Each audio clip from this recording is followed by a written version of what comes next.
ఇక్కడ చాలా ముఖ్యమైన అంశం ఏంటంటే ఎల్లో ఆధ్యాత్మికవేత్తలు ఏం మాట్లాడారు, ఎల్లో మీడియాకి అది వినబడిందా కనబడలేదా, ఇవన్నీ కూడా కొద్దిసేపు తర్వాత మాట్లాడుకుందాం. కానీ ముందుగా ఈ బొల్లెద్దు రవితేజ గురించి బయట పెట్టినట్టు ఫస్ట్ మీరే దాన్ని బయటికి తీసుకొచ్చారు. అతని గురించి ఎవరు, అతను ఏంటి, ఎలా వచ్చాడు అక్కడికి, దీని వెనుక ఉన్న కుట్రకోణం ఉందా, అసలు ఏంటి? 100% దీనిలో కుట్రకోణం ఉంది సార్. దీనిలో ఎలాంటి సందేహం లేదు. ఎందుకంటే ఈ రవితేజ అనేటటువంటి వ్యక్తి రీసెంట్గా వీళ్ళు ఇచ్చినటువంటి తెలుగుదేశానికి సంబంధించిన ఐడి కార్డును కలిగి ఉన్నాడు. దీనిలో క్యూఆర్ కోడ్ కూడా ఉంది. ఇది నాకు వచ్చిన వెంటనే దీని మీద ఆ నంబర్ను వేసి టీడీపీ వెబ్సైట్లో నేను క్రాస్ చెక్ చేశాను, ఇది కరెక్టా కాదా అని. ఎస్, ఇది కరెక్ట్.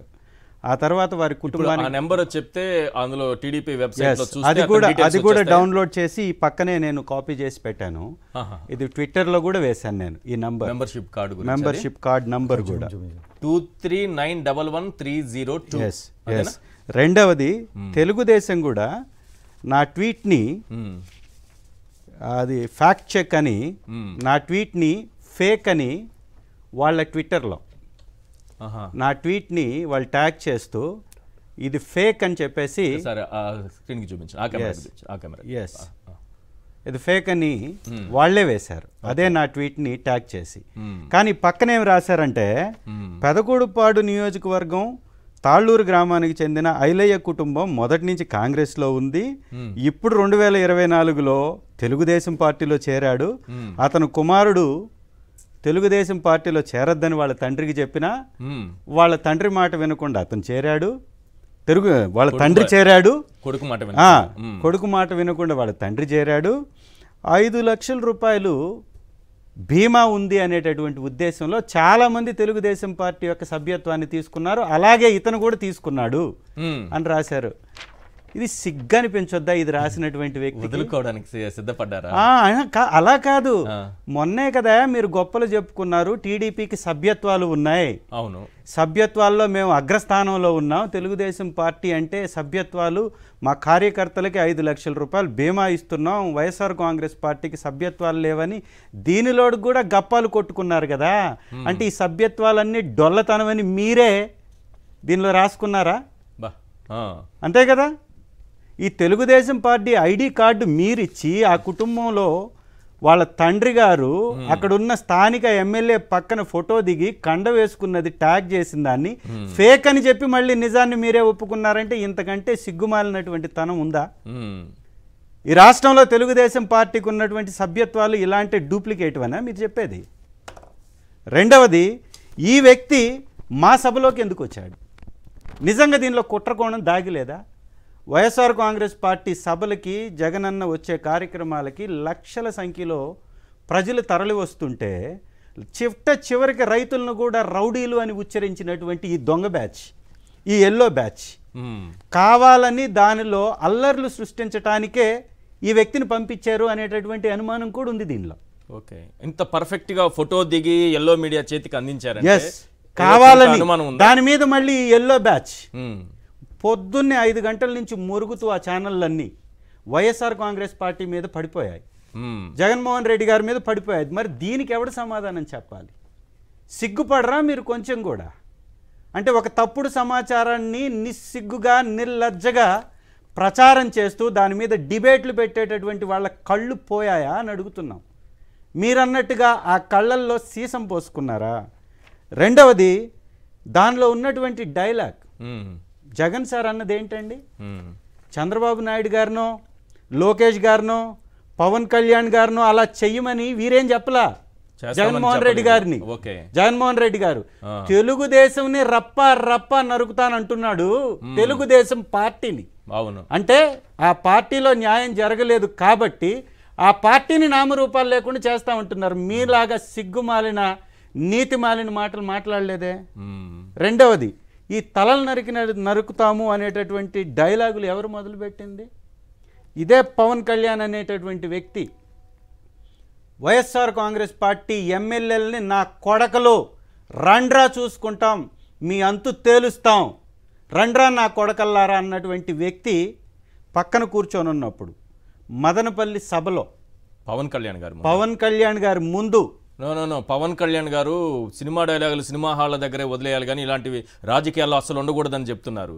చెప్పే శ్రీరంగ నీతులు దూరేవన్నీ ఏంటో అందరికీ తెలిసినవే.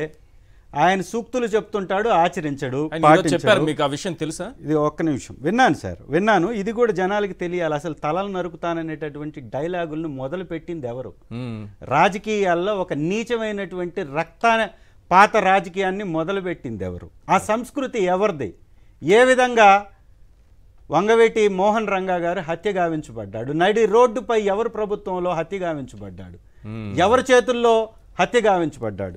ఈ నరరూప రాక్షసులు రాజకీయాల్లో ఎవరు అనేది ప్రజలకు తెలుసు. ఇవాళ ఇది కూడా మదనపల్లిలో డిసెంబర్లో జరిగినటువంటి సభ, జనసేనకు సభ జరిగింది.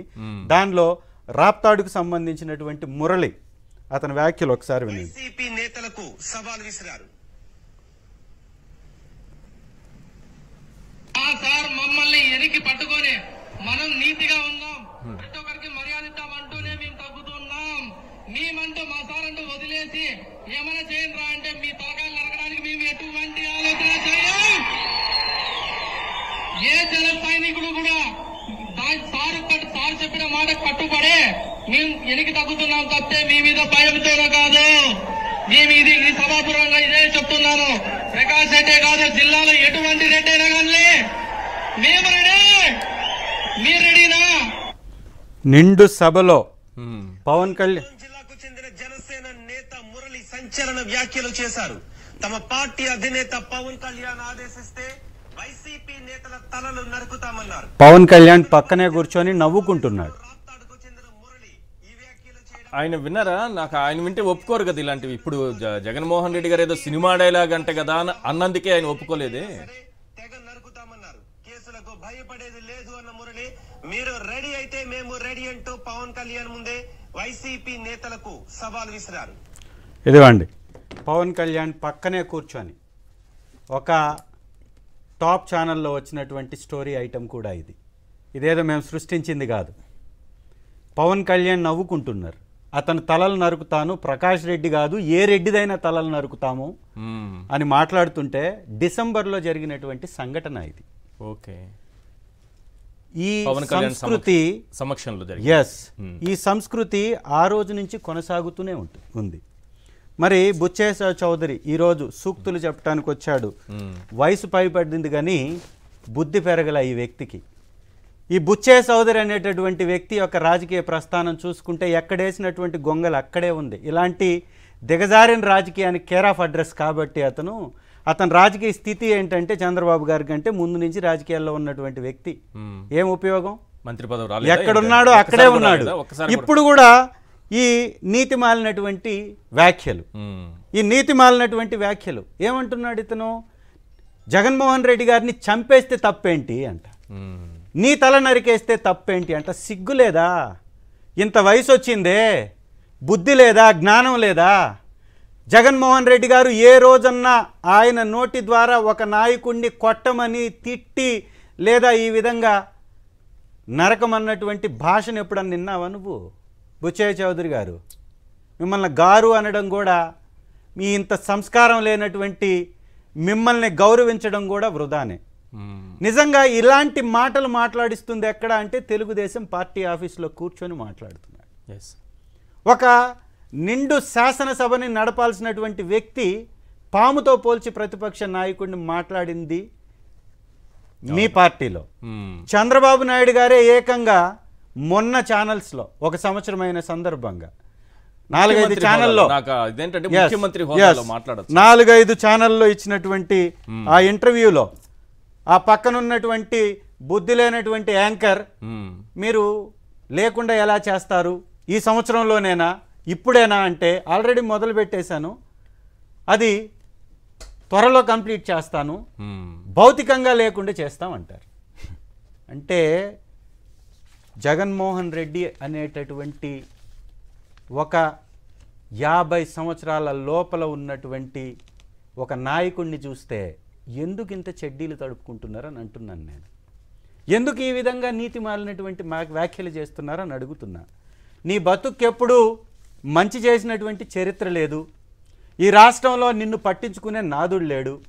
ఈ రాష్ట్రంలో నీ కోసం పరితపించేటటువంటి ఒక అభిమాని లేరు కాబట్టి, జగన్మోహన్ రెడ్డి గారికి ఇవన్నీ కలిసి ఉన్నాయి కాబట్టి ప్రతి ఒక్కరు వారు వస్తున్నారు అంటే ఎగబడి ఎవరు ఆపినా, ఎన్ని అడ్డంకులు సృష్టించినా 27 చెక్ పోస్టులు పెడితే పల్నాడులో దాటుకొని లక్షల సంఖ్యలో వచ్చి అటెండ్ అయ్యారంటే వారికి ఉన్నటువంటి అభిమానం ముందు మీరెంత అసలు? మీరా జగన్మోహన్ రెడ్డి గారిని లేకుండా చేసేటటువంటి వారు? మీరా చాతగానటువంటి చావలేని పరిపాలనని కొనసాగిస్తూ ప్రజలు తిరగబడుతుంటే, ప్రజలు చీత్కరించుకుంటుంటే, ప్రజలు మీ వైపు చూడకపోతే మా నాయకుల మీద కేసులతోటి పెట్టరేగిపోతూ ఈ సంవత్సరంలో మీరు సాధించింది ఏందయ్యా? నేను అడుగుతున్న బుచ్చయ్య చౌదరిని, చంద్రబాబు నాయుడు గారి చరిత్రలో ఎప్పుడన్నా ఒక్కరికి రూపాయి సహాయం చేసిన చరిత్ర ఉందండి? ఈ బుచ్చయ్య చౌదరి గారు అంటారు, ఇద్దరు చనిపోతే ఒక్కరికి కూడా ₹1 ఖాణీ ఇయ్యలేదంటారు. ఇది చెక్కు. అయాం పెద్ద ఆయన నీకు కనపడకపోవచ్చు, నీ పక్కన ఉన్నటువంటి వ్యక్తికి చూపించండి. జగన్మోహన్ రెడ్డి గారి స్వహస్తాలతో సంతకం పెట్టి 10 లక్షల చెక్కు. దేనికి సార్? నిన్న చనిపోయినటువంటి ఒక కుటుంబం, సింగయ్య కుటుంబానికి ఓకే, జగన్మోహన్ రెడ్డి గారు స్వయాన సంతకం పెట్టి 10 లక్షలు ఆర్థిక సహాయాన్ని అందించాడు. ₹1 ఇవ్వలేదని ఈ పెద్ద మనిషి అక్కడ కూర్చొని ఆ వేదిక మీద మాట్లాడుతూ ఉంటాడు. అది కూడా ఒకరేమో జగన్ కాన్వాయ్ గుద్ది చనిపోయారని ఒకటి, రెండోది గుండెపోటుతో జగన్కి చెయ్యి ఇట్లా అందించగానే ఇట్లా షేక్ హ్యాండ్ ఇస్తుంది, గుండెపోటుతో చనిపోయాడంట. దానికి జగన్మోహన్ రెడ్డే కారణం. అలా చనిపోయినా కూడా అలా పచ్చబద్దాలు ఎలా చెప్పగలుగుతారు? వీడియో రిలీజ్ చేశారు. వీడియో వచ్చినా సరే చాలా స్పష్టంగా పక్కన కూర్చొని తను అక్కడే కింద పడిపోయి చనిపోయింది కనపడుతుంది. అయినా కూడా బాధ్యతగా ఆ కుటుంబాన్ని ఆదుకోవాల్సినటువంటి బాధ్యతగా 10 లక్షలు ఇచ్చినటువంటి సాయంత్రానికల్లా వెళ్ళారు కదా జగన్మోహన్ రెడ్డి గారు ఇప్పించారు. మరి ఈ మాటలు మాట్లాడడానికి బుద్ధి ఉండాలి కదా, కొంచెమన్నా జ్ఞానం ఉండాలి కదా. రెండవది ఇంకొకటి, రైతులకు ఏం చేశావు అని అడుగుతారు. ఓకే, జగన్మోహన్ రెడ్డి గారు ఈ బుచ్చయ్య చౌదరి గారి వ్యాఖ్యలు ఎంత సంస్కారహీనంగా ఉన్నాయంటే, ఎంత దిగజారి ఉన్నాయంటే, కొంచెం కూడా ఈ వ్యక్తికి ఇంత సుదీర్ఘ అనుభవం ఉండి కూడా గత 5 సంవత్సరాల్లో రైతులకు ఏం జరిగింది, ఈ 1 సంవత్సరంలో ఎలాంటి పరిస్థితుల్లో రైతు నెట్టవేయబడ్డాడు, ఆత్మహత్యలు జరుగుతున్నాయి, ఇది కూడా తెలుసుకోకుండా ముందుకు వచ్చేసి ప్రెస్ మీట్ పెట్టేస్తాడు. రైతులకి 3,000 కోట్ల రూపాయలతోటి ధరల స్థిరీకరణ కోసం ఒక నిధిని ఏర్పాటు చేసి 30,000 కోట్ల రూపాయలు పైచీలకు వెచ్చించి ధాన్యాన్ని కొన్నటువంటి ప్రభుత్వం మాది. మరి మీరేం చేశారయ్యా? పొగాకు రైతులు రోడ్డు మీద ధర్నాలు చేస్తున్నారు, పత్తి రైతు రోడ్డు మీద ధర్నాలు చేస్తున్నారు, కోకో రైతు ధర్నాలు చేస్తున్నాడు, ఆక్వా రైతు టోటల్గా వ్యాపారాన్ని ఆపేశారు, సాగుని ఆపేశారు, క్రాప్ హాలిడే ప్రకటించారు. ఈ రాష్ట్రంలో వ్యవసాయం దండగాని మాట్లాడినటువంటి రాజకీయ నాయకుడు ఎవరన్నా ఉన్నారంటే నీ నాయకుడు. తెలుసుకోకుండా మాట్లాడుతావు. రెండవది, 1 ఉద్యోగం ఇచ్చావా అంటాడు. వచ్చిన 6 నెలల్లో 1,35,000 ఉద్యోగాలు ఇచ్చినటువంటి చరిత్ర జగన్మోహన్ రెడ్డి గారిది. మరి నువ్వేమి ఇచ్చావయ్యా? నీ ప్రభుత్వం ఏమిచ్చింది? ఈ సంవత్సర కాలంలో 1 ఉద్యోగం ఇయ్యకపోగా దాదాపుగా 2 లక్షల ఉద్యోగాలు తొలగించినటువంటి దుర్మార్గపు నీచపు పరిపాలన మీది ఈ సంవత్సరంలోనే. మరి మాట్లాడినటువంటి ప్రతి మాట పిచ్చాసుపత్రిలో చేర్పించాలి జగన్మోహన్ రెడ్డి గారిని అంటున్నారు. మిమ్మల్ని చేర్పించాలి పిచ్చాసుపత్రిలో. ఎందుకంటే జ్ఞానం లేక, తెలివి లేక, అధికార మదంతో పెట్టరేగిపోతున్నటువంటి పిచ్చి పట్టినటువంటి వ్యక్తులు మీరుగా ఉన్నారు కాబట్టి మీలాంటి వారిని చేర్పించాలి. ఇవన్నీ కూడా సాక్ష్యాలతో చెప్తున్నాం మేము. అవును, ఊకదంపుడు ఉపన్యాసాలు కాదు, వారిలాగా సాక్ష్యాలతో చెప్తున్నాం. మరి ఇంతటి మాటలు మాట్లాడుతున్నటువంటి వ్యక్తుల్ని పక్కన కూర్చొని పెట్టుకొని ఈ ఎల్లో మీడియా జగన్మోహన్ రెడ్డి గారి మీద, వైఎస్ఆర్ కాంగ్రెస్ పార్టీ మీద ఎందుకు చేస్తుందంటే చాలా స్పష్టం. వైఎస్ఆర్ కాంగ్రెస్ పార్టీ రాక మునుపు తెలుగుదేశం పార్టీ ఆడింది ఆట, పాడింది పాట. ఈ ఎల్లో గ్యాంగ్ ఈ రాష్ట్రాన్ని దోచుకుంటూ వారు చేసే తప్పుల్ని కప్పిపెట్టుకునేటటువంటి పరిస్థితి ఉండే. ఇవాళ సాక్షి ఛానల్ వచ్చిన తర్వాత, వైఎస్ఆర్ కాంగ్రెస్ పార్టీ వచ్చిన తర్వాత తెలుగుదేశం పార్టీ చేసే తప్పులు, ఆ నాయకులు చేస్తున్నటువంటి తప్పులు బయటపడుతున్నాయి. కాబట్టి జగన్మోహన్ రెడ్డి గారిని ఒంటరిగా గెలవలేనటువంటి ఈ ముగ్గురు ఒక తప్పుడు దారిలో ప్రయాణిస్తూ Yes. కావాలని కక్షపూరితంగా సాక్షి అంతమే వారి పంతంగా, రైట్ వైఎస్ఆర్ కాంగ్రెస్ పార్టీ అంతమే వారి పంతంగా, జగన్మోహన్ రెడ్డి గారిని రాజకీయంగా లేదా వారిని పతనం చేయాలట అనేటటువంటి ఒక తప్పుడు ఆలోచనతో చేస్తున్నటువంటి ఎత్తుగడలు, కావాలని వాళ్ళు సృష్టిస్తున్నటువంటి అలజడులు ఇవన్నీ. రైట్